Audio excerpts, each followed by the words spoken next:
só, nós já temos um candidato para a nossa próxima festa, hein?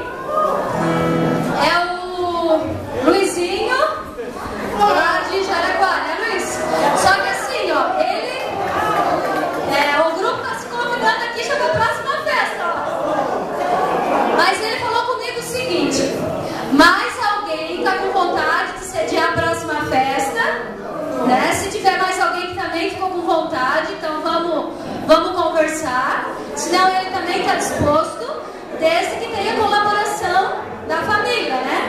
Então eu já me dispus a colaborar, tia Terezinha também, então mais alguém.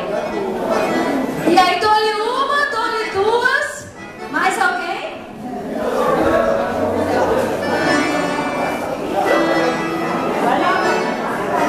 Tá, ele está chegando aqui, vamos entrevistá-lo, então, o próximo organizador. E o que vocês estão achando do mês de abril? É um mês bom? Vamos mudar para maio? De repente tem alguma sugestão aí que falou de maio, que é mais fresco. Não sei o que vocês acham. Nós vamos definir já isso antes do almoço, né, já, tá, pessoal?